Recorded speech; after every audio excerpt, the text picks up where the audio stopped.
Do the countdown.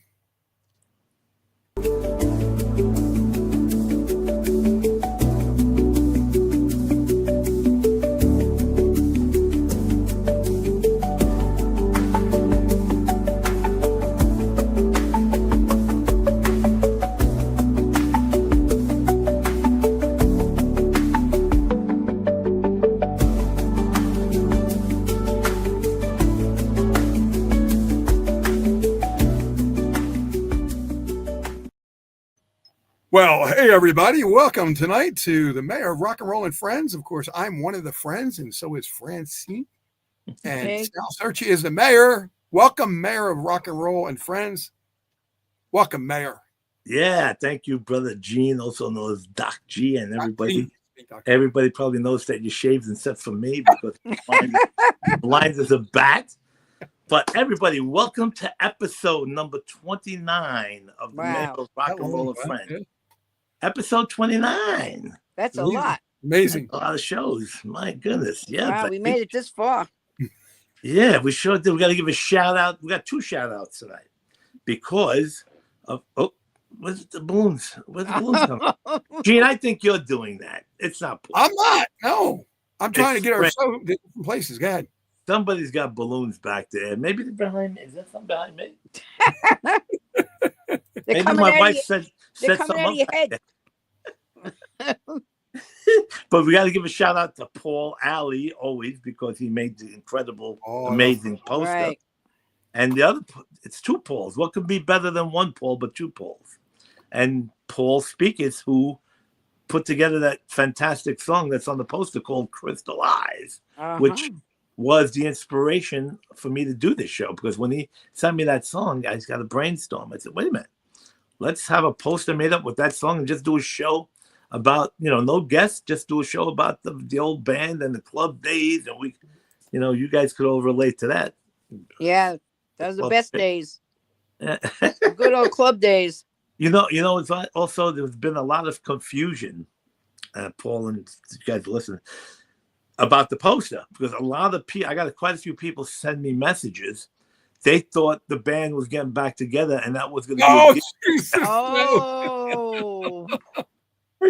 Okay, roll up your wheelchairs, everybody. We're ready to play. That's about right. and not only that, Paulie goes, Paulie. Hi, Paul. Yeah, baby. Paulie, baby. Hey, Paulie. And that's not, they're not, Hey, Brother hey, Steven. Oh, man, this is rocking. This show's rocking already, baby. Rocking Brother Steven, right? From the band called Ripped. Right. And Paulie, the great poster maker. Yeah. Where's Paul? We're looking for Paul Speakers. Let's see if he probably fell asleep. He's in Florida, Paul. So the warm weather probably made him fall asleep early. But that's what inspired me. And what else? A few people. There's 2 confusions that happened with this poster. People thought that the band was doing a reunion and we're going to go do some shows. The other confusion was everybody thought that all the band members were going to be on the show tonight. Oh boy. That actually would have been a good idea. That would have been a great idea. Are you kidding me? Most of the guys in the band don't even know how to turn their phones on. Are they all still around? Thank God, yes. Everybody's still alive and well. Why don't you do a show? Why don't you do a reunion show? That'd be a good idea. But then would all be like this. They'd be like because it's how many drummers I had. Okay, I'll tell you how many members were in the band. The very first 4 members. Well, first it was 3, just me, my brother Tony, and my friend John Burrow.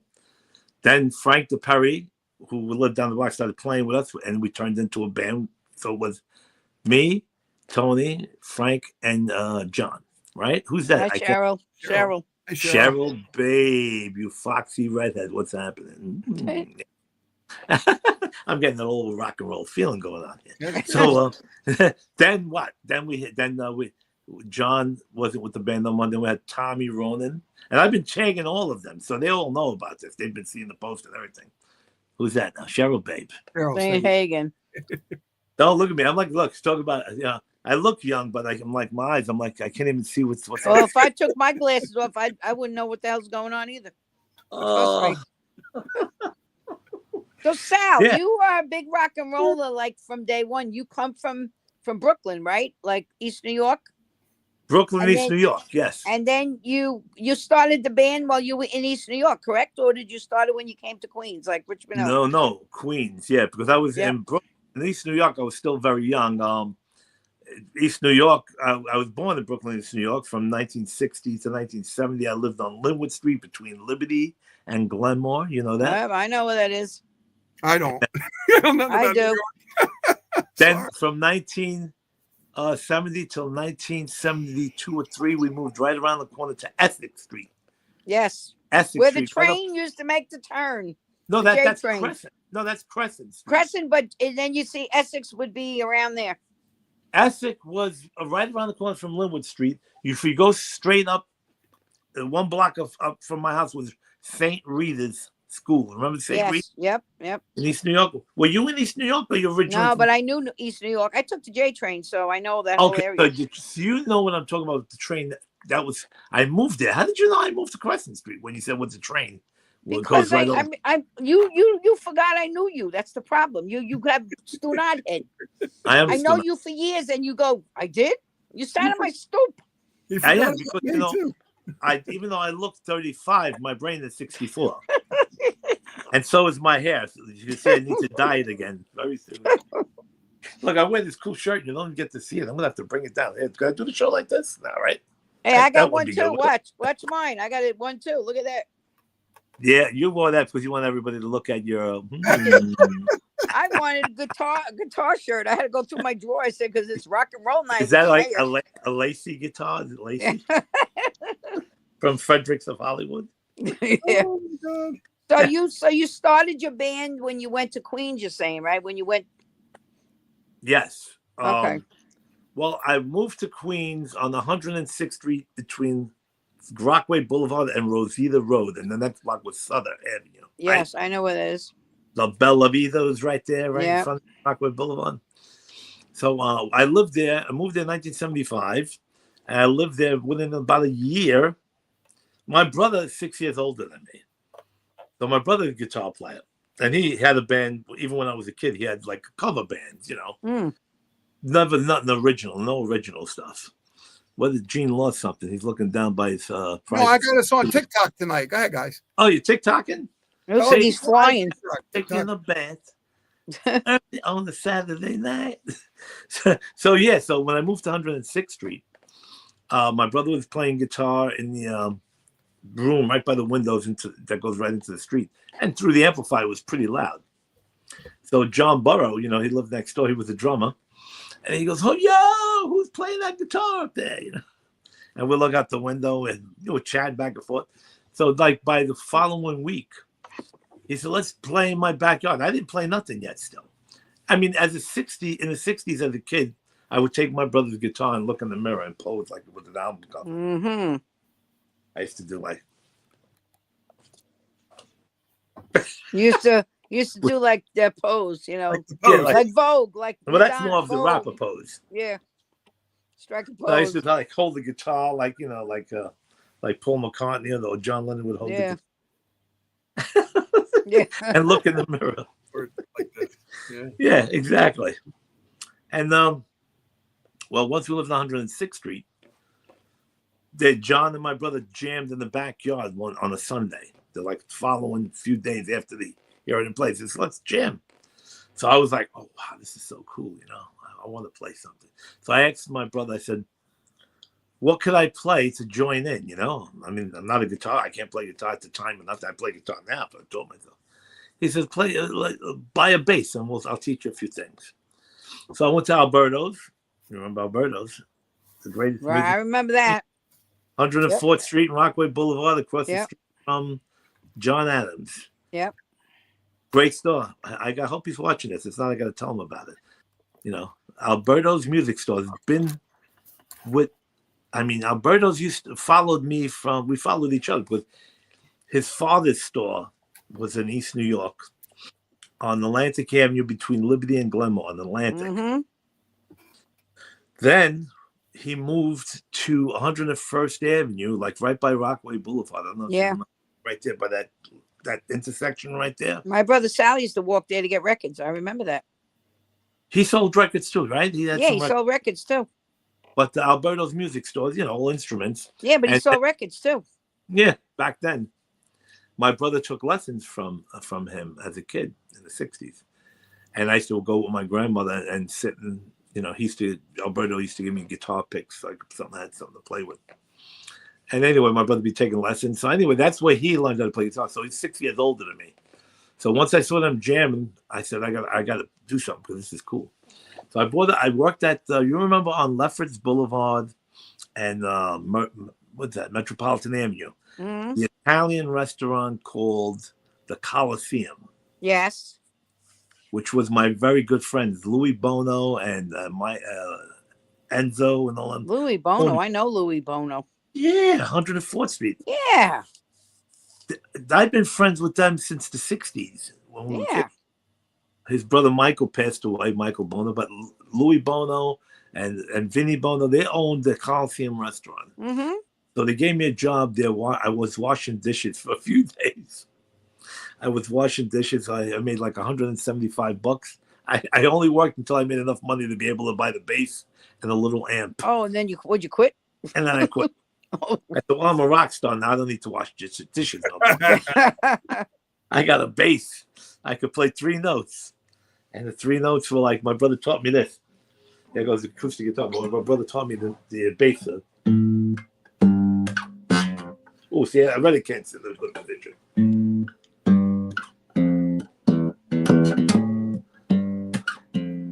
It's three notes, and we would be in the backyard doing that, and he would jam along to it, and we would jam, and then all the young kids and the little girls in the neighborhood were coming in and like, ooh, rock and roll stuff. So I said, it's cool, yeah, baby.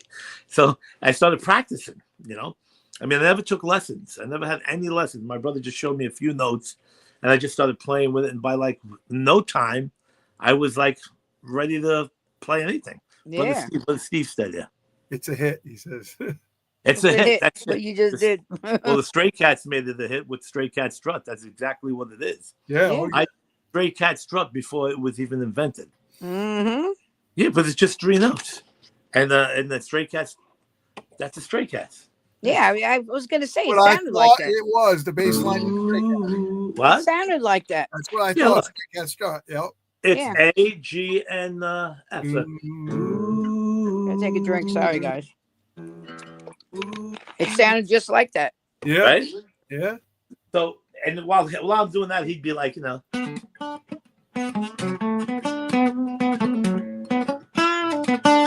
just jamming along. And we just started playing every Sunday in the backyard.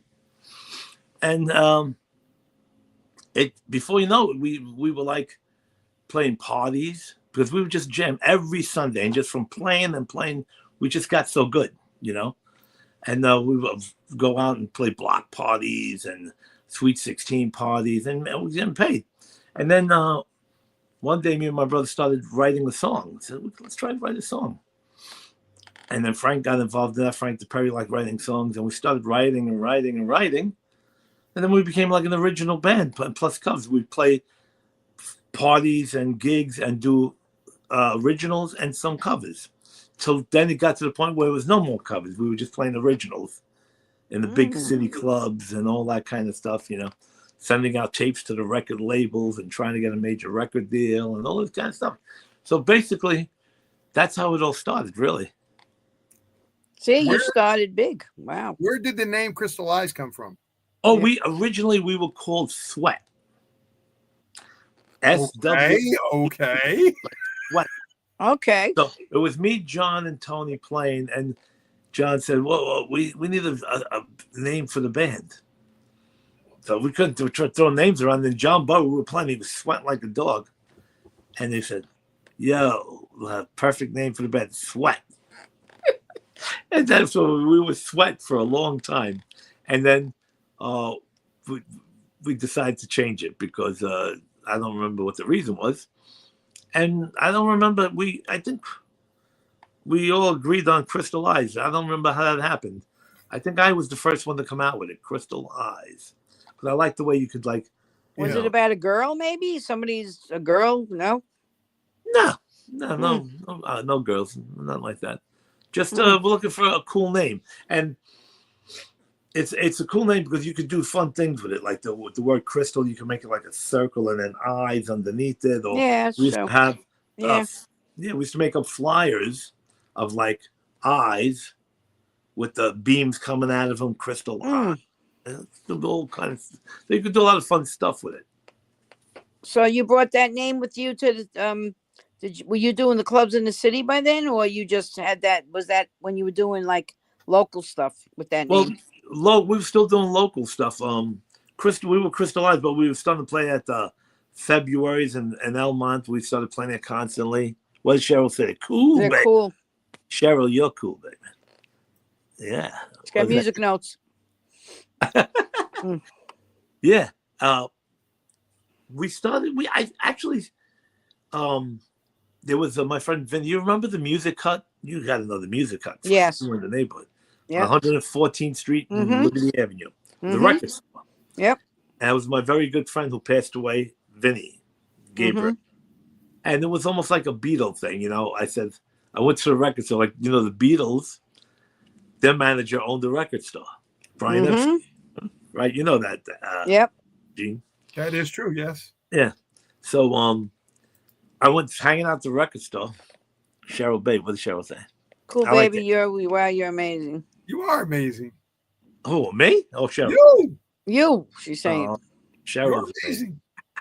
Thank you. You know, you guys are going to make me blush now. Making you red. Red as a beet. Red. Kiss me red, baby. Kiss me red. Kiss me cruel. So I went to the record store and I became friends with Vinny. And I said to Vinny, you want to be our manager? And he said, yeah. So he was managing us for a while, and he got some pretty good gigs in the city. We played at a club called Wednesdays, which ended up having a party there for Joe Franklin. Oh, wow. Joe Franklin. Oh, yeah, you said that you made friends with him, right? Yeah, I was very good friends with Joe Franklin. I got to send you guys pictures. I should see. That's stupid of me, because I could send pictures. You could be posting the pictures of me and Joe Franklin right now. Well, maybe in another show we'll do that again. But we can do part 2. We get to part 2, 3, 4, 5, probably about 100. No, with him, with Sal, we need part 10. Well, hold on, friend. I got a comment real quick about the sweat. When you said sweat, the reason why I went because when I was with a band years ago, one of the guys suggested we do butt sweat. Oh. And the reason why he said butt sweat, it wasn't to be like vulgar or anything, was to attract people because the name was so weird, you know, like butthole surfers type of thing like that. It's not the band is bad. The band might be good, but they got a bad name. Yeah, right. Don't remember the name because the band's good. Yeah. So that's kind of what he was thinking. I'm like, nah, I'm not in a band called Butt Sweat. No way. Because now you can hear all the jokes you're going to hear. Well, we were in the seats all night, our butt sweat. We like butt sweat. You know, it's like it's a constant, you know, it pulls at each other. Sure. Yeah, a title like that, it keeps people curious. Yeah, me too. It attracts weirdos. Exactly. Yeah, attract weirdos, right. But they still have money and they still buy albums. So think about that. That's the thing. Well, it's all the wackos who buy all the cool stuff, you know. It's all the wackos who also come out with amazing things. I mean, most of the great artists are all on Planet Pluto. Oh, they are. They're in left field, a lot of them. Yeah, a lot of them, but they come out with great stuff because it's amazing. You know, all these guys, these amazing artists. You know, most of the time they're into some weird stuff. You know. Sal, before I forget, guess who was in my studio today in Hamilton here? Who? Shorty Long. Shorty Long, who's that? Do you know? You don't know who Shorty Long is? No. He's from your area. Shorty Long. He's a little midget that plays really weird songs. Really? Really? Wait. Look him up. Shorty Long. He was in our studio today on a show, and he's really good. I mean, he's got great sound. I think he's in his 40s, but he knows Johnny P. Johnny Potenza was the drummer in his band at one time and then doing other things. And so he knows everybody we know. I got to look him up. Wait, you know what? I think I know who he is. I think I really, truly know who he is. I'm thinking about he it knows now. who he is. Aha, Shorty Long. I know who he is, I think. And the Jersey Horns. Because he knows a lot of, I think I know who he is because he was on another talk show once, a friend of mine. He's opened up for so many people. Yes, I know who he is. I know who he is. David Bowie. Yes. Blondie. All these different artists he's opened up for over the years. He opened up in the casinos. I know who he is now because he knows a lot of people I know. He knows tons of people we know. Yes, yes. He's like Sal. He's like, I know everybody, but yet I'm not a millionaire. Sal, you'll know who he is when you'll know who he is when you look at his page. I know who he is now. Yeah. I definitely got to look him up after the show. It sounds very And he's from Long Island? He says he's from around that area. Yeah, he's around the area. I know he knows a lot of people that I know. I've seen him in pictures with people that I know. I know what you're talking about. Definitely got to check it out. He writes his own stuff and all that. He writes his own stuff. He's a little guy in a wheelchair. Yeah, he's amazing. I give him a lot of credit. He's amazing. Oh, he's in a wheelchair. He's a little guy in a wheelchair. Yeah. Wow. I can't wait to check him out. Too bad he wasn't watching tonight. Well, yeah, we could have him on the show. Maybe this is a nod to maybe we will. Yeah, good. Yeah, that's a good guess now. Thanks, Sal. Go ahead, Sal. You continue now. I just wanted to preempt. Oh, no. This show is all about everything we're talking about. It doesn't have to be everything about me. I like going through talking about other people, and it doesn't have to be only about the band. Is Fran still there? No, I'm here. Okay. I'm here. Oh, I got a little buffering going on. There you go. Okay. Yeah. Is she talking? I'm here. You hear me? She's talking. But I don't hear nothing. She's buffering. You can't hear us. We're both buffering? No, you are. I see you. I don't see Fran. She doesn't see you, Fran. That's okay. It's probably there. It's just my phone. It's time for the. Gene, you see me, right, Gene? Am I Gene? Yes, I can see both of you. I see all three. Yeah. Good. Oh, everybody on TikTok's giving us the thumbs up. Thank you, guys. Appreciate that. Oh, we're on TikTok tonight? Yeah, he said that. No kidding. YouTube, Facebook, Hamilton Radio, everywhere.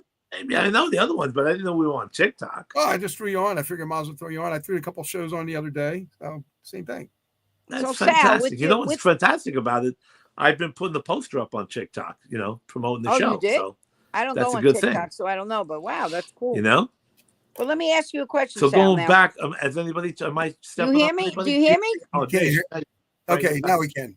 Now we can. Go ahead. You can hear me now? Yeah, we can see you and hear you. Okay. Well, so I want to ask you a question. So when you started this whole career, I know you mentioned once how you got into the city and you started going to the China Club, and you were going every night and so on and so on, and then they finally asked you to go sing. You started that first time you went on stage. Did you think that you were going to be like there all the time and meet the people? Because you could tell everybody the amount of people that you told us from the China Club blew my mind. Why don't you just name a few right now? Just blow people's minds, especially TikTok, because they're going to be like, whoa, I want to know. Drop a few names. Drop a few. Oh, okay. That's what I should have done too. I could have sent you a million pictures of all the celebrities. Oh, we're gonna have to do a part 2. Yes. China Club any night of the week. And I've been posting this poster on the China Club too, so there might be a lot of China Club people watching. China Club opened up in 1985. Right. And I started hanging out there maybe like 2 weeks after they were open. My friend Richie worked as a busboy. And I worked in the video store on Liberty Avenue, right? And we had videos. There was a video of Julian Lennon there. Hey, there I go. You playing the song now? Not yet. Just showing the picture. Go ahead. Oh, okay. So, not to interrupt. No, I lost myself. Yeah, so he came in and there was a video of Julian Lennon there. And he said, oh, he was in my club last night. I said, he was in your club? What are you talking about? Julian Lennon was in your club? He said, yeah. I said, what club? He said, I work at the China Club. Just opened up like 2 weeks ago, West 75th and Broadway, right next door to the Beacon Theater. Mm-hmm. So I told him, I said, oh my God, I got to check this out, I could go into the whole story, but it'll take 3 hours. So the first night I got there, I told him, put me on the guest list. I drove there the whole night in the snowstorm. My junky car barely made it there. I go in there, it's like 2 o'clock in the morning, and I couldn't believe my eyes. I was like, this is what goes on in Manhattan at 2 o'clock in the morning. I'm looking over there, and I see all the guys from MTV, J.J. Jackson, Martha Quinn, Wow. Cable, then Robert Gordon, who I'm a big fan of, standing over here. Oh, yeah, Rockabilly. Robert Gordon. We became friends with him. He passed away recently, too. And who's walking right towards me as soon as I come down the stairs is Julian Lennon. Because the bathrooms were like behind me as I'm walking in. So he was getting ready to go to the bathroom. I just went right up to him and we started talking. And who's that? Cheryl? Yeah. Yeah. The Palladium. The Palladium. Oh, yeah, that was a great club, too. I hung out there a few times. So I couldn't believe it. I said, I'm picturing myself. I said, I can't believe this is like Julian Lennon and okay, now I started hanging out there every night after this, okay? And I became friends with everybody. I mean, John Entwistle from The Who, Billy Squire, Joe Lynn Turner, Rod Stewart used to come in all the time, Eric Clapton, Sheena Easton, Nile Rodgers. This was like every night of the week. You go in there and it's like Eddie Murphy's hanging out over here with his crew, Billy Idol over here. All of a sudden, you're looking by the door, and it's like Prince is walking in with people, and it's like, you know, it's just like insane. Oh my gosh! And I hung out every night, and became friends. I became part of the whole clique, one of the China Club clique guys. You know, where I was there every night and friends with everybody, and everybody till this day, we still keep in touch. There's a private China Club page that I put the poster on. And, you know, China Club was like one of those places. I was hanging out there for about 2 months until I actually got my first gig there. So I was like, wow, I'm going to get a gig here, but I'm going to play in front of all these kind of people, all these rock movie stars. And it was incredible. The first night, I couldn't believe that I was on that stage and the place was packed. But before that, I played in other places. I played the Limelight, CBGBs, and the word got around. The first Limelight had Vinny from the record store. He's the one who got us that gig at the Limelight. The Limelight never did bands before. They were strictly dance DJ stuff. Right. And Vinny went in there and said, I got this band, Crystal Eyes. Well, let's give it a try, man. So they took a chance on us and booked us. It was a Thursday night. And we played there, and like it was complimentary invitation for 2, which people usually pay to get in. So they made up like thousands and thousands of invitations, and I got all the top club promoters involved. Wolfgang, he may be watching, a good friend of mine, Wolfgang. He did the bookings in the clubs. Susan and Bruce at the time, they were top promoters. My friend Steve, a whole bunch of other people. And they would take the invitation and either put their initials on them or punch a hole in them, and they get $1 for each one that came through the door. Mm-hmm. So every night of the week, me and Vinny would be out there playing. In those days, you had all the record stores. You had Revolver Records. You had Virgin Records right in the middle of Times Square, all these great stores. And, you know, we would take a stack of invitations of that much and put them up in all the record stores. And it was complimentary, you know, for 2 at Limelight, first band ever there. So I couldn't believe it, because we would bring the invitations to these stores, and then the next day they were all gone. And we would put another stack there, you know, and put them in people's doorways, walking down the street, just throwing them in people's doorways all over the buildings in Manhattan. And the day that we did the play that I got there, we did sound check. And I couldn't believe it. We're looking out the window from the dressing room, and there was a line for like 3 blocks. Oh my gosh. And I'm looking, I said, that can't be for us. Maybe something else is going on here tonight. But I look, and all the people on the line, they had the invitations, the blue invitation that we put out everywhere. Wow. Even like some homeless people tried to get in. Oh, because they get them for free. So, they can go to my for free. Right. They won't let them in. They're A homeless. warm place. Yeah, they tried to get in because they had a free invitation. So they said, hey, this is complimentary. I can get in here. Matter of fact, Oh my gosh. I was It's funny. yeah.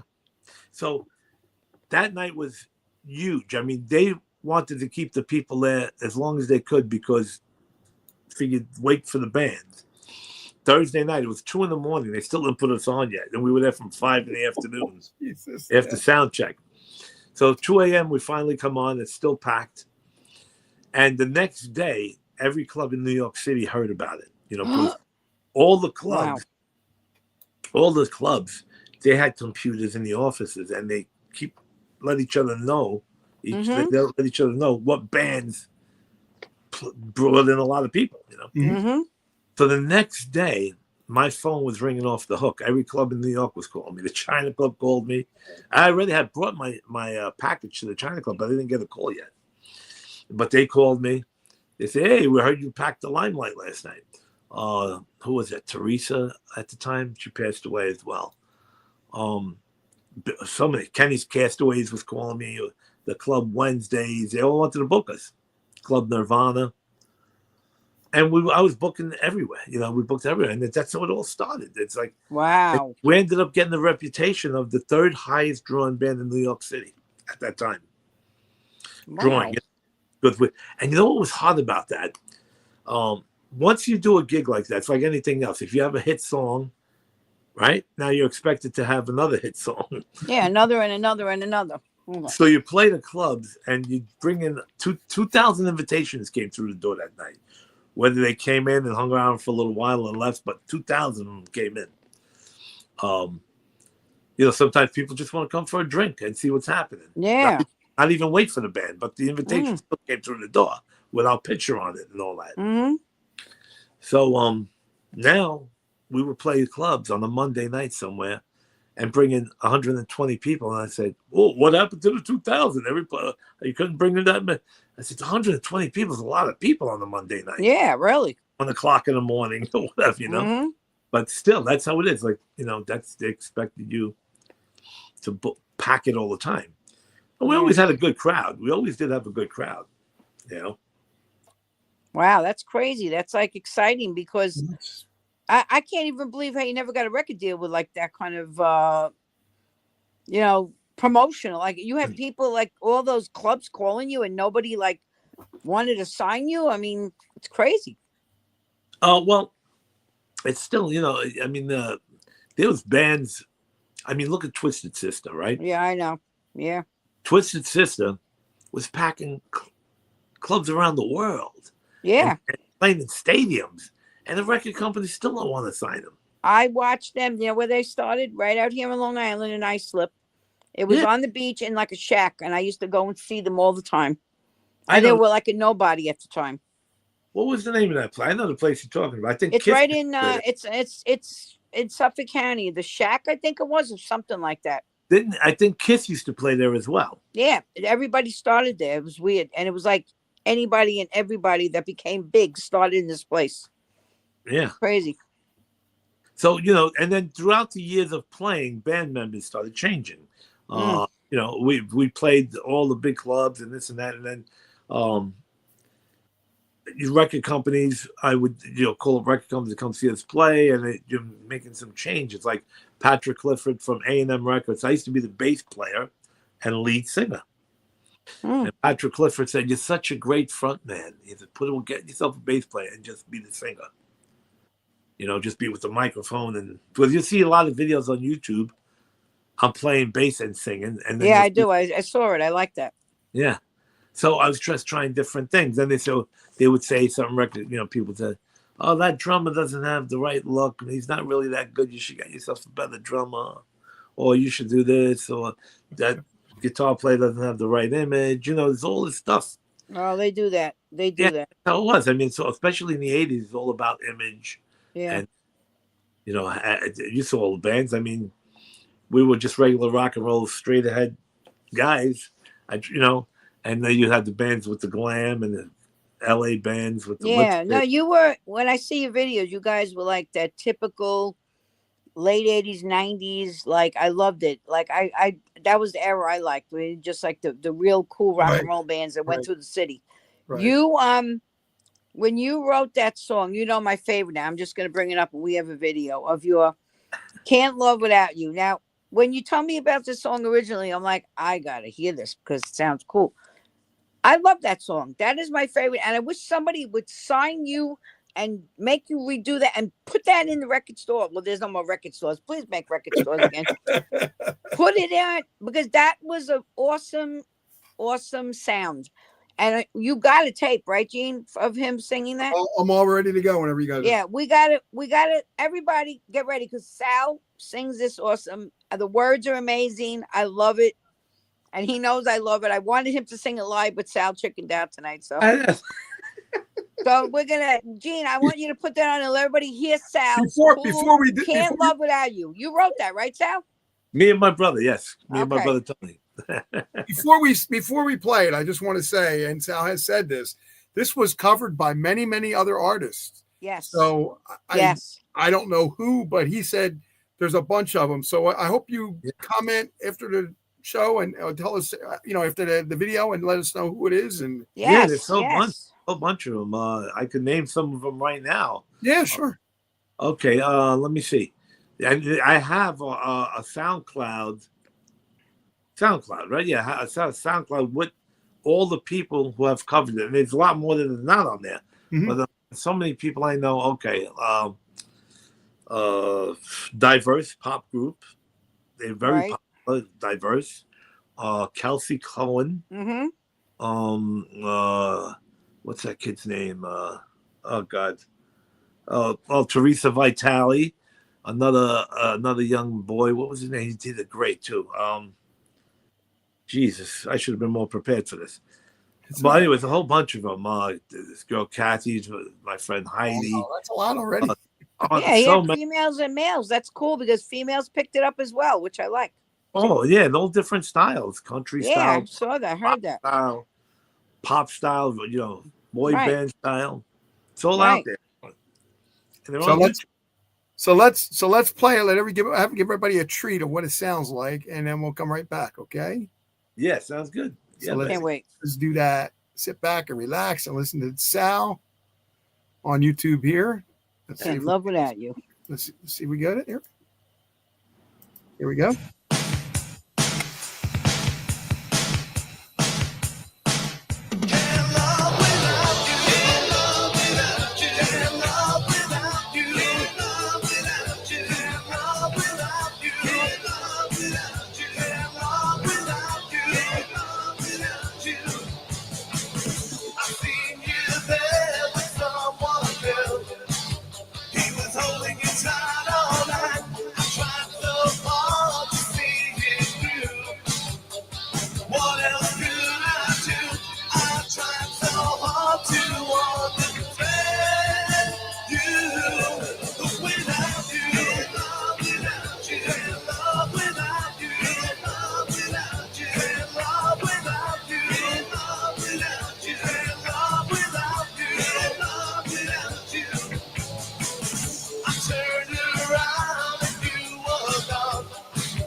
That was cool. That was on TV, right, Sal? You said They TV?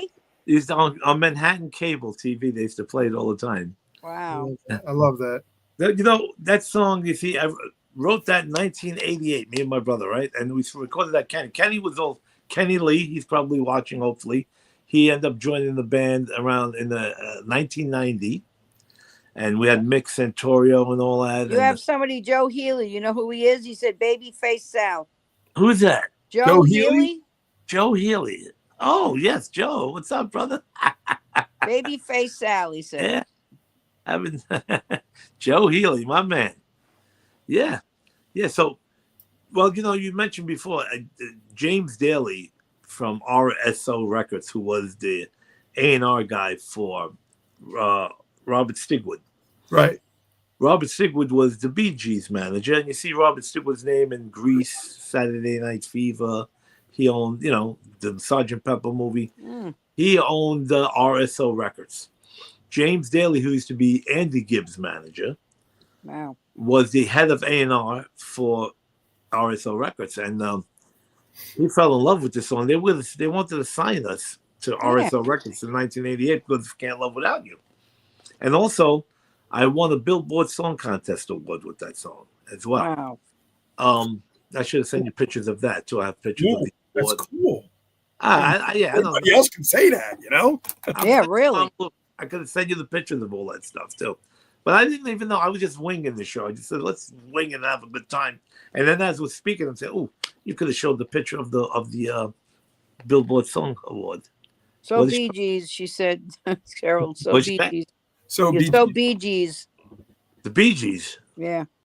Oh, absolutely. So yeah, so Robert Stigwood was going to sign us, and we was all happy and we're going to get a record there. Blah, blah, blah. Yeah. But what happened was the RSO Records, they like invested millions of dollars in all these old albums and re-released them, and it didn't do well. And the record company folded in the process of wanting to sign us, which was, you know, it's whatever it is, what it is. They still do movies though. Disheartening as hell. Oh, huh? It's disheartening as hell because yeah. You know, your fate lied in what they were doing, and if they pulled it now, you know. Yeah. But but still, that song is amazing because, like I said, there's so many. I got to send it to you guys. It's at least over 15 different young up and coming artists who covered it. Wow. And I have it all on SoundCloud, and they're all on YouTube, and they all did it in different styles, which is they did it dynamite. Teresa Vitale, she did it sound like a Miley Cyrus type of feel to it. Yeah, I heard some of them. Demi I saw Lovato them on YouTube. Yeah, and Diverse did like a real boy band. The boy bands. They got that. I know they got all different techniques they use. They didn't just which made it nice, which I liked about it. So you basically took off with that, and then I know you continued in the music business because I know you also after that you ventured into other things, Sal, and you became Sal the actor. Well, you know how that happened when I hit 40 years old, and I said, the band we played our last China Club gig. We played the China Club for 10 years, like once or twice a month. Wow. And the last China Club gig was June 23rd, 1994. Wow. Right? Yeah. And I think the China Club closed down the year after that because they were open from 1985 all the way to 1995. Mm. And we played our last gig. It was at the end of 94, I remember. And then I hit 40 years old. I was 40 in the year 2000, right? So I was 40, and we were playing here and there. I even did some solo acoustic things here and there. And then that was it. That was it. I said, it was like, oh my God, the band is over. I'm 40 years old and no band. What do I do now? So I'm looking in the and I didn't get to mention Paul DeMaria, all the members, Scott, Paul DeMaria, Kenny Lee, Mick Santorio, so many different band members, But the original guys, we started off as young in the 70s was me, my brother Tony, Frank DePerry, and John Burrow, and then we moved on to all the other guys. We got more and more different ones. The image changed. I mean, when I had Kenny and Paul, we looked more like heavy, not heavy metal, I guess, that kind of image, but hard rock image. Right. But earlier in the 80s, before I was with them, our sound was very pop. Like we fit more in with the whole squeeze thing. The 80s, we had right. You had the Go-Go's, you had Prince, you had Billy Idol. We were more with like that type of thing. But then later on, we're trying to fit in with all those heavy metal bands were going on. They were big, and we tried to fit in with that scene a little more. And then Nirvana came around and killed everybody with the Seattle sound. Yeah. See how yeah, I know. That was a great song. You got to admit, that's a great song. But when they hit, everything changed. I mean, when the heavy rock bands and heavy metal bands were playing the stadiums, those kind of bands were playing in the garage. Then all of a sudden, the bands that were playing in the garage would hit the stadiums, and all the heavy metal bands were playing back in the yard. So it's like it went. I mean, it's the truth. I mean, the Seattle thing came in what was it, about 1990? What? 97? All those bands were coming around like Pearl Jam and the 90s, the late 90s. Late 90s, exactly. Yeah. And they knocked everybody off. All the heavy metal bands. Yeah. But and even the image changed. They were wearing those kind of plaid shirts with shorts. Right. They had that kind of look. But that's how the music business is. You change your pants, you change your underwear. You change. You look. Or you don't wear pants at all. I don't know. Some of them, who knows? And you know how many times it happened with me? The record company say, "Oh, your songs are good, but you got to try and make it sound more like this, more like that." So okay, let's go in the studio and do that.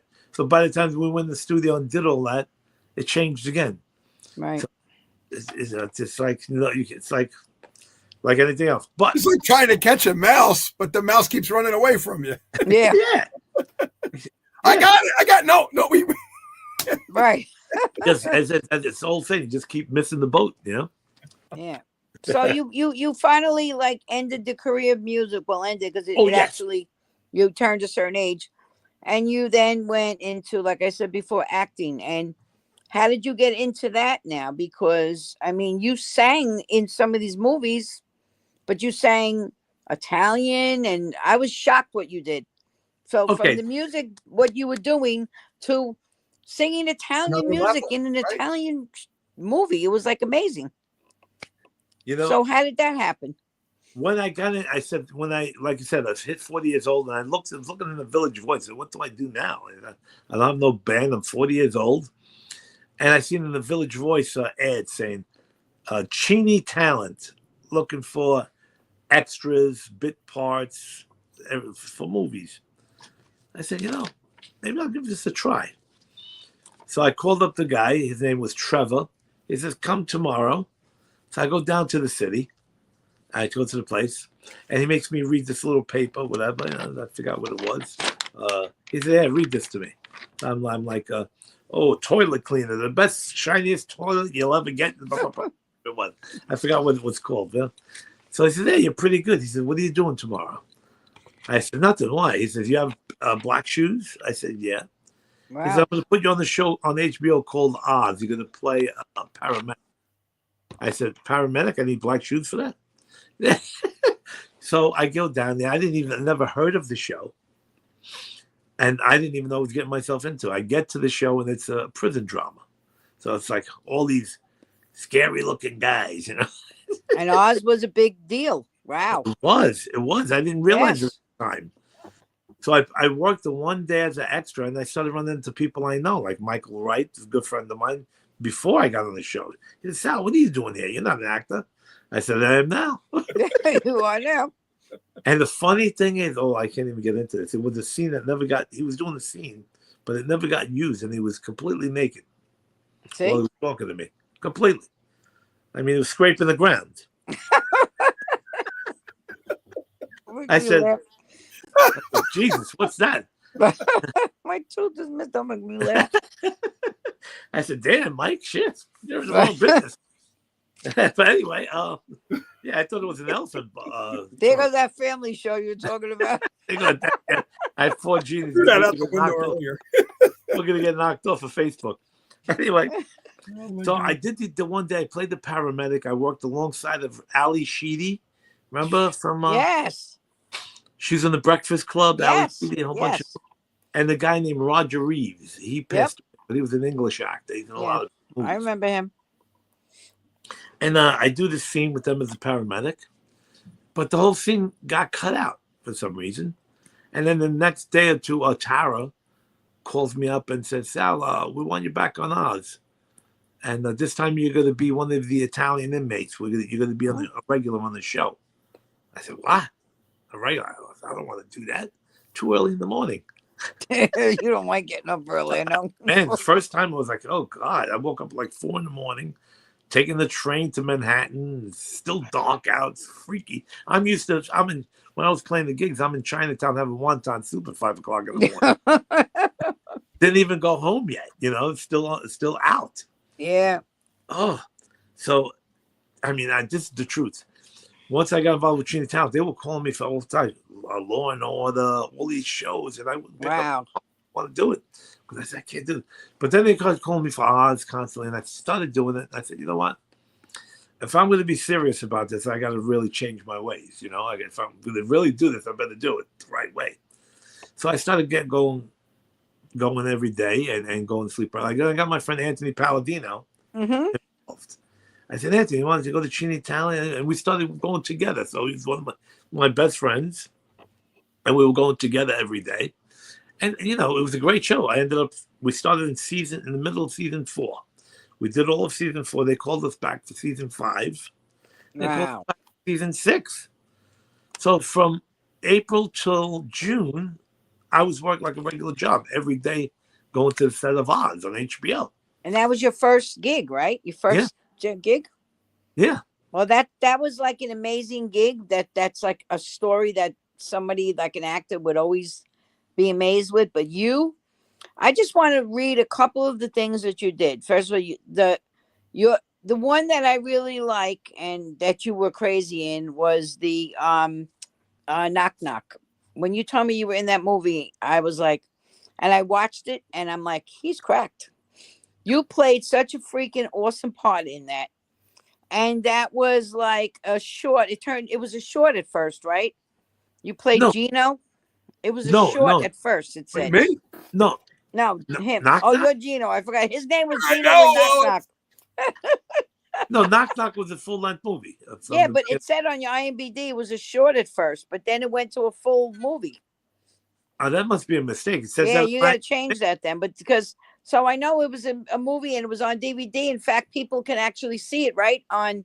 Just where do you download? Like where could you see Knock Knock? What do you say? What can you say? Oh yeah, there's a ton of them. That's on Amazon Prime, but also Tubi. Yeah. Yes. There's a ton of movies I'm in. Yeah, that's cool. I mean, everybody go really check that out. It's cool. You also did Send No Flowers. What is the Monsters of what is that? Mulberry Street. Yeah. That I see that. That was all 2021. You have Jiggle the Handle. That thing was crazy, but I loved it. And then you had a few that you had Coalition. Yes, and Jesse, which I remember my friend Tommy Ochi was in Jesse also. That's Fred Carpenter, correct? Yes.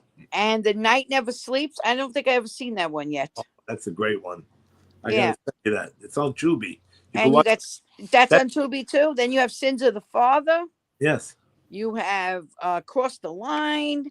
You're in like so many. Wonton Baby. I mean, like your list is like crazy, and I love it because from the music business to all these movies. And I remember seeing a part that you sang in a movie in Italian.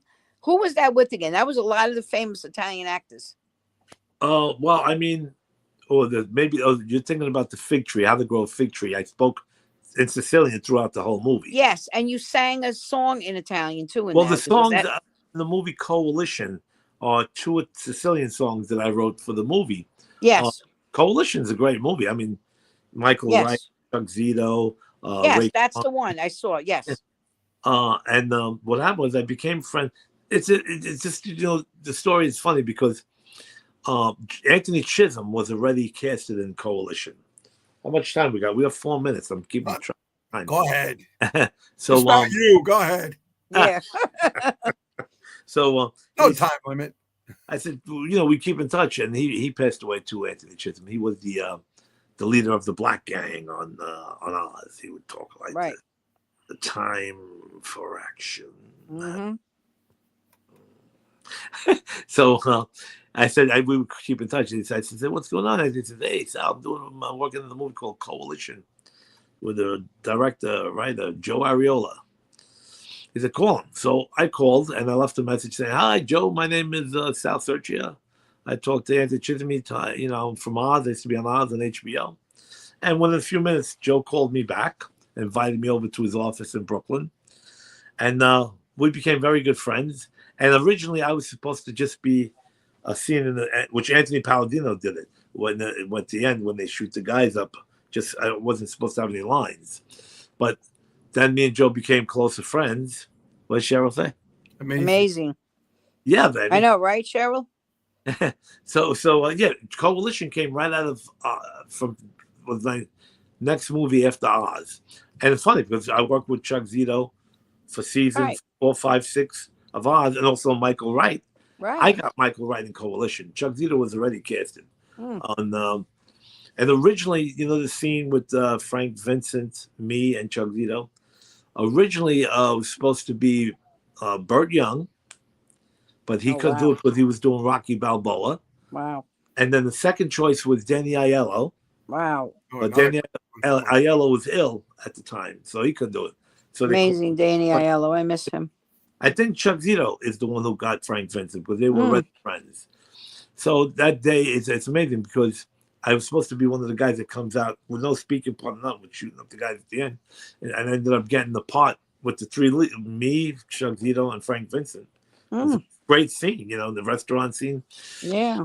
And then Joe Ariola, he said he wanted to, he was asking publishing. He's trying to get like an old Sicilian song. They wanted something like $20,000 to be able to use a few minutes of one of the old classic Sicilian songs in the movie. I said, Joe, let me see if I never wrote an Italian song. Let me see if I could go home and write one.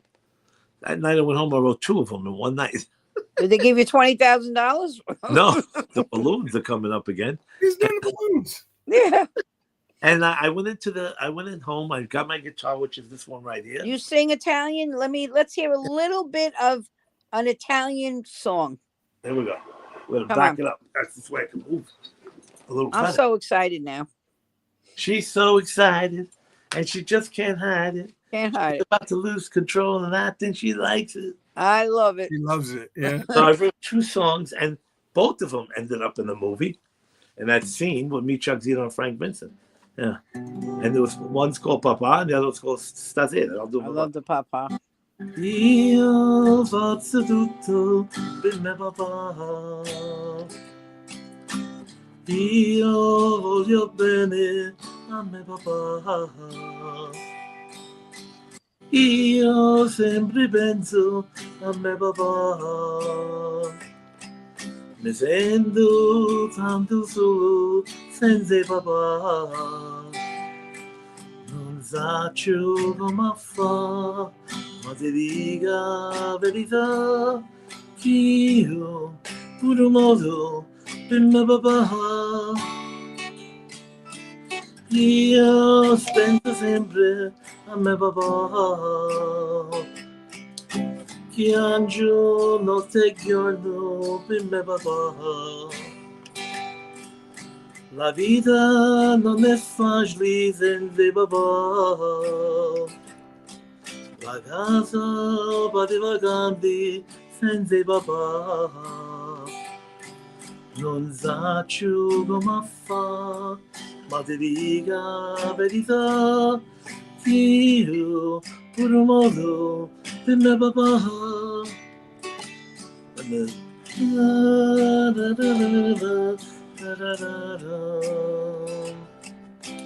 Non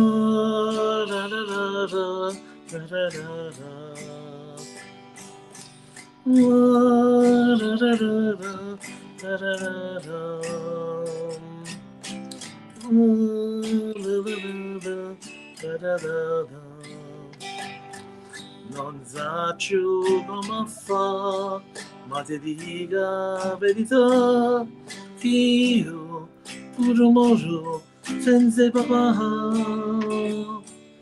Natale non è lo stesso senza papà. Capodanno è più peggio senza papà. La vita non è facile senza papà. La vita non è buona senza papà. Non saccio come fa, ma ti dica la verità. Io pure moro di mio papà. And it fades out. You know? And it just fades out, but that's the whole song basically. That's really good.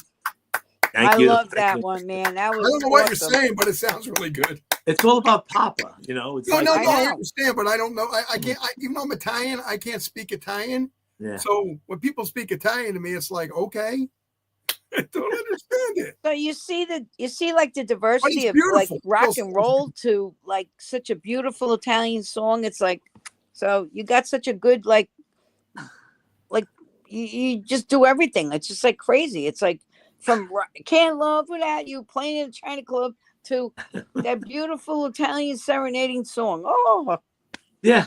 You know, it's like, I think it's because I grew up with, my grandmother and my mom. We always love Italian music. So I have that in me, you know, I have it in me, even though I'm a rocker. My mother-in-law prefers me better to sing Italian than the rock and roll stuff. She goes, I like I wanted to really belt it out, but I don't want to wake up my wife. You know, like, yeah. But that's thing is kind of low, you know. Well, she's listening to Thunder. Maybe she won't. You never know. Yeah. So this looks like. So that's beautiful. I like that. So don't this look like the picture on the poster? Yeah. See, you should make that. You should make that your new picture.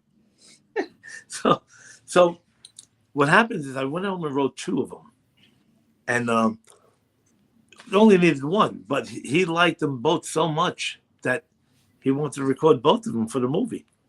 And he they had investors for the movie because it was a pretty big budget, and because Universal picked up, not Universal, Image picked that movie up, and it was in all the blockbusters and all the videos. They premiered it at the movie theater, you know. Yeah. And it was cool because, you know, you see it's me, Chuck, and Frank Vincent, and we're acting, and there's my music in the background, you know, both songs. That's awesome. It was a great feeling, you know. It's like, wow, look at it. Yeah. I never knew I never wrote an Italian song. I ended up writing 2 of them. Actually, I wrote another one not too long after called Mazzara del Vallo. It's where my family's from in Sicily. You know? But we don't want to keep Gene up all night because, you know, the wife. Hey, don't worry about me. This is about your life. It's like this is your life. No, I know, but you usually like to do. Gene shaves for this. Let him enjoy himself. Yeah. Keep me away from my wife as long as you can, even though I love her. Oh. I probably woke mine up. She's probably saying, "Shut up in there with that papa." No, but she's right. You had a really, your career is really gone from a lot of things, and your influences are, you know, the Beatles and stuff like that.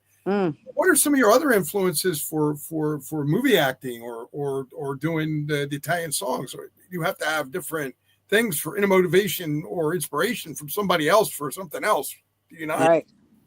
Oh yeah. Well, I mean, I've always been into movies since I was a kid. I mean, even me and my brother, we always had, even in the 60s, we had this 8mm camera. I have films on YouTube taken from those 8mm silent films and all that. Oh wow. So growing up as a kid, it was always music, movies, films. I mean, you know, as a kid we'd go to the movies. I saw a Hard Day's Night, and you know, when it first premiered, the Beatles, Hard Day's Night. Right. and also Help, all the Beatle movies, Elvis Presley movies. We used to go. Matter of fact, I remember it was me, my mom, my dad, and my brother where we went to the Kanema movie theater on Pickett Avenue in East New Oh York. my God! And the main movie was A Hard Day's Night. But the double feature, they had Elvis Presley's Girls, Girls, Girls. Mm-hmm. You know, and I remember my dad was funny because he didn't like the Beatles. You know, the Beatles were just new. My dad didn't either. I get it. Yeah. My dad was like, the Beatles are stupid. What is that? Running around like a bunch of idiots. He said, at least Elvis Presley got all the girls with the bikini. He said, I like Elvis. He got all the girls on the movie. You know? That's funny. The old Italian men, they love watching them. Yeah. Boy, forget about it. I didn't see that in that time. But the influences, I guess it's all just growing up. I remember an old girlfriend of mine used to always tell me, your whole life's an act, because I used to always, you know, before I even got into acting, I was always doing lines from Saturday Night Fever or Grease or the Rocky movies, any kind of movies. I'm always doing, even till this day. Yeah, you still like that. You are. I'm always doing still like that.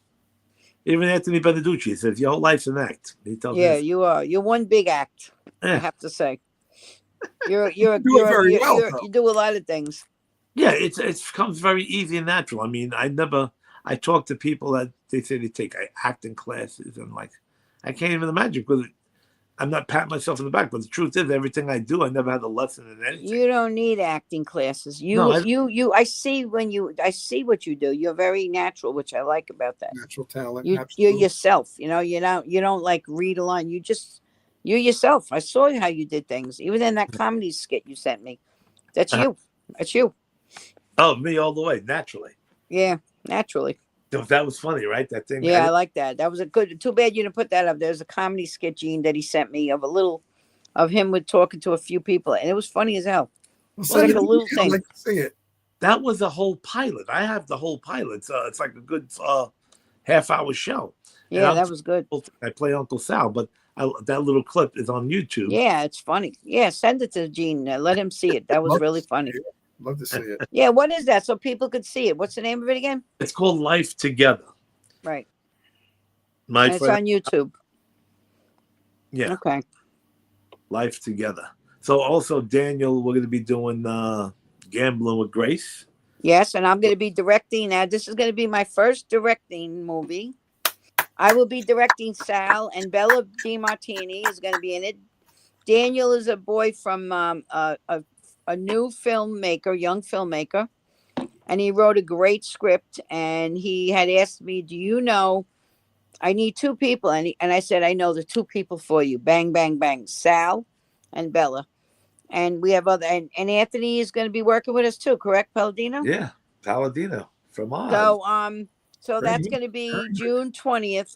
You know, I'm going to have my surgery on the 4th, everybody, so I need your prayers, but I'll be limping over there, and I'm gonna have a chair. I told Dan, make sure you have a chair that I can with arms so I don't fall on the floor. But I will be definitely. Sal is gonna be playing I don't want to give it away. He's gonna be playing a cool part when it comes to flirtation. But he's got a good part. Yeah. So yeah, I'm like the lead, one of the leads, I guess. Yeah, you're a lead. You're a lead. You got the lead part, and it's going to be cool. So yeah. How cool is our position? Listen, we get to launch something brand new. Yes. That other people wish they had this platform to do it. Yes. Yes. And don't even know how to do it. They got to go through somebody else to do it. Yes. Pay somebody else to do it. And we get to do it for free. Yes. How cool is that? It's cool. And, it's like people don't understand, like we are lucky. We are very lucky, all three of us. Absolutely. And I love it because, and we also get to meet all different kinds of people and different backgrounds and stuff. And like when you look at Sal, you look at yourself, you look at myself, we look like just three people, but our backgrounds are crazy. Like Gene, you write, you have this, you have that. Sal, you did this, you did that. I did things. It's like crazy. But looking at us, we're just three people, but we all have different things that are, exciting. I think everything is exciting about everybody on here. I don't want to take anything away from Sal because it's about his show, but no, seriously, the contract that somebody's signing with another company with me. Hopefully that'll be out soon, and we'll be talking more about that. Okay.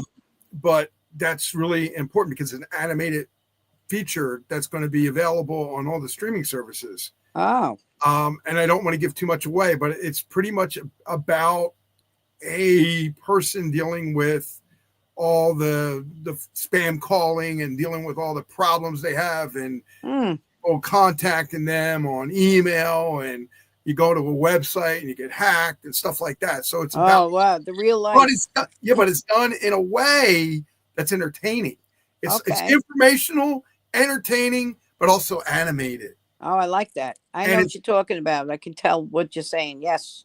Just like we just brought back this Sunday, Sal. We just brought back Murder Mystery on Hamilton Radio. We started a murder mystery theater. Not me, another friend of mine, but his murder mystery show takes you back to the old 1930s of the old radio shows. Oh, I like those when people listen to the radio. I love it. I absolutely love it because that's something like, the shadow knows, or stuff like that. And no TV, and they stayed around the radio, and you could just what you hear, what you see, and all the sound effects that go along with it, plus the characters. The characters are the biggest thing because, as you know, a character is part of a show and a movie or a TV stream or whatever it is. Yes. But if without that character, that show may have not taken off. That's right. That's what I love about this. So it's like the Green Hornet back in the old days. Yeah, before TV. What do you think people did? They went around the radio, the family, they listened to this, and it was like TV, but you imagined it. It was like your brain imagined it. We're trying to bring back all them old times, but at the same time trying to make them more functional for the people that didn't get to hear or see them, which is important to me because it's got a historical involvement, but it's also a piece of entertainment that used to be. Right. Yeah, like bring back the good old days, I say. There you go. Yep. Wow, that's cool. So that's how cool we are because we get to do all that. That's what I love. What position I'm in. Yeah, no, that's good. That's good. Sounds cool. I'm looking for. I can't wait to see that. It's actually gonna be nice. Yeah, sounds good. Yeah. So you really basically had a very flavorful, colorful life, Sal. You sure did. I have to say, you did it all, and I'm excited to work with you now when I'm going to be doing this thing. But you, I have to say, are the most interesting person I've met. I know you for a long time, but I never knew your whole entire life, and you're just very interesting. You're crazy, you're funny, you're interesting, and you have such a colorful everything. I can't explain you. I just, you know what I think you as? A box of crayons with all the colors. Oh, all the colors. And I'm a very colorful guy too. That's fun. Even the way I dress and everything. That's right. Exactly. Yeah. Flamboyant. Yeah. The guy stuff, and I have all kind of psychedelic clothes. And you do. And you're a big collector of music and art and movies, and you got the best collection, I have to say. So amazing. So amazing. I'm coming over your house one day, and I'm gonna see this in person. Yeah. All right. So this is a fun show. We had a great time, right? Yeah, I had good time. I mean, you guys want to talk, that's fine, but I don't want to bore nobody. People say, all right, these guys are not. I'm not bored. No, I'm saying people are watching. They'll be like, okay. Oh, what? Well, they wouldn't. If they were bored, they wouldn't be watching. Get it? So if they're watching, they're not bored. Up on TikTok, so that's good. Yeah. So now we go to TikTok. We could see the show on there. You'll be able to see it on my page. You got my page, right? Yeah. Yeah. Be on the live on the page, and then you go scroll through where the videos are, and it should be the first one. Wow. Great. I don't do a lot anymore with TikTok. I only go on every now and then because I'm so busy with the stuff I'm doing too. Yeah. And we constantly, and you know this, Fran, but as an entrepreneur or a person, you always kind of constantly reinvent yourself. Yeah. Exactly. What else can I do? Where else can I be? Where else can I go? Right. And you might hit on something and say, okay, this is good. That's not what I wanted. I'll try this over here, and then I'll try this over here. Right. Because our life is not end when we get off this show. No. Mine don't. I know Sal's doesn't. No. Kids don't. Always doing something. So we're always working. We're always looking to work with people, working with businesses and companies. Right. I had a guy reach out last night on another show that I was doing, and I'll just say this real quick. He wants to do some sponsoring with us. He sells a rebounder for elderly people. So it's not going to be flimsy. It's more sturdier, but it's also helps their bodies revive their blood and opens up all the gates in their bodies. And people love it because they know, number one, if they buy from him, he's honest, he's true, he's in Utah, and he ships as he says. It's not Amazon or worried about a scammer or a does it by himself. Yeah, you know where your money's going to go. You know what you're going to get. He's going to give a discount and all that stuff. He gives veteran discounts. He gives senior discounts. Guy's super nice. His name is David Hall. But the point is, he sees value in us, and we see value in him. Well, I might need that rebound thing the way I'm going. I'm falling apart. I might be the first customer. You know the best part about it is there's no part where your body is actually hurting because you're not pushing on any of the joints. You're slightly just rebuilding them. You know, all you're doing is like a baby bouncing. Yeah, that's what you're doing, a baby bouncer for adults. That's what he calls it, a baby bouncer. Baby bouncer. Yeah, for adults, and adults love it. The seniors love it. Teens love it. You know, midlife people like it. I mean, everybody likes it. And you can do all kinds of exercises on it. You can, I guess, because I know. I think it's like you can move your body probably all over the place, right? With it. Yeah. Dorothy, you want to be on TV? Or your dog? Doggy. Look, Dorothy. Oh, Dorothy. What's up, Dorothy? Oh, Dorothy looks like my Frankie. You're listening to the show, Dorothy. Dorothy, say hello. Good. Oh, look. Hi, Dorothy. Oh, no time to go out. Now, what kind of dog is she? Sal, what kind of dog is she? Oh, she's a mutt. No. I mean, what kind? There's a name. I forgot what it's called. My wife knows the name. Does she have a pit bull in her? Has she got any pit bull in her? No. I forgot what kind of dog she is, to be honest with you. We had a Brindle boxer. Yeah, they got that. She's black with the gold stripes in her. Oh, she's so cute. Yeah, she's a good dog. I beat her up. Why? She listened to the whole show. She was listening to the whole show. Yeah, she's been in the whole time. She's heard you singing everything. Oh. That's so Dorothy, cute. are you a good girl? Dorothy. I'm going to give you a nugget. Dorothy. She likes when I sing to her, too. I know. I was going to say, she probably loved when you were singing. Yeah. Oh, yeah. She was looking at me while I was singing. She was like... You have a groupie. You had a groupie. She was one of your groupies. She likes it when I sing and play the guitar. Sometimes I play, she just lays down and just falls asleep. Aww. Right, Dorothy? I rub the guitar, play. She's right there. Watch her guitar. She like... Likes music. He likes music. She's loving it. It's like when you calm the wild beast, you know? Yeah, baby. Where's Sal? It's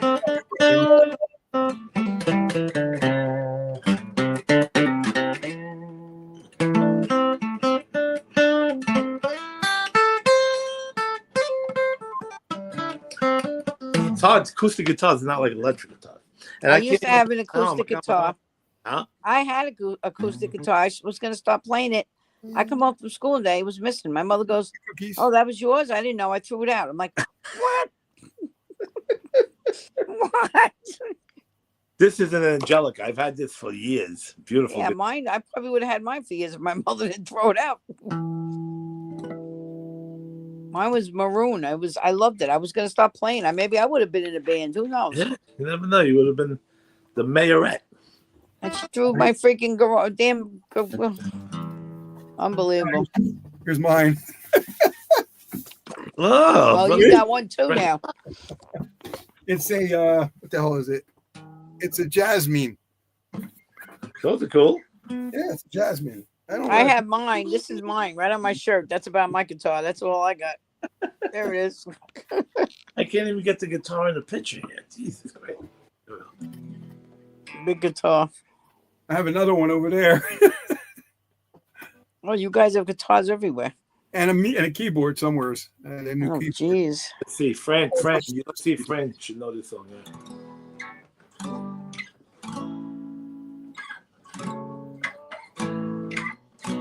What's that from? Oh, I know that song. Damn it. You can't ask me questions this late at night. My brain don't work. Hang on.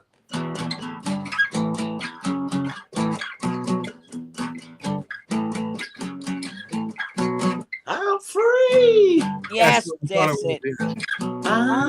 I'm going to the concert. You know that, right? That's why I started playing. That's what he told me. I got my I'm getting into the garden.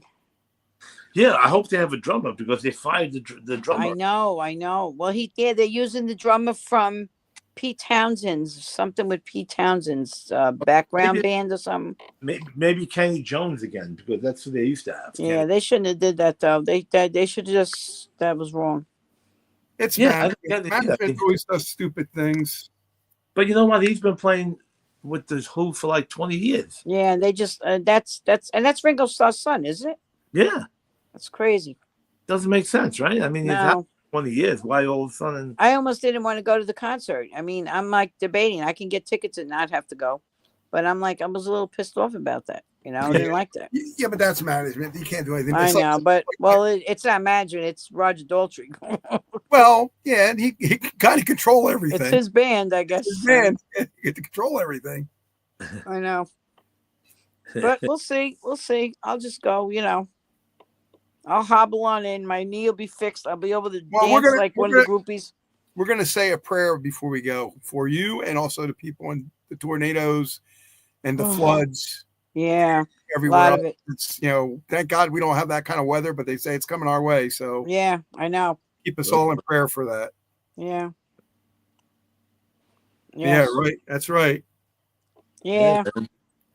I'll be back, guys. I'll be back next week, and then after that, I'm gonna have my knee surgery, and I'm gonna watch you guys that Wednesday. So make sure you put a show on that night. So I'm in bed, and I'm watching the Mayor Rock and Roll, and you two pick somebody good that night because I'm gonna be miserable in that hospital. You sure you want us to pick somebody good, and you can't join us? You sure you want us to do that? I want to watch last week, and you were really pissed at us.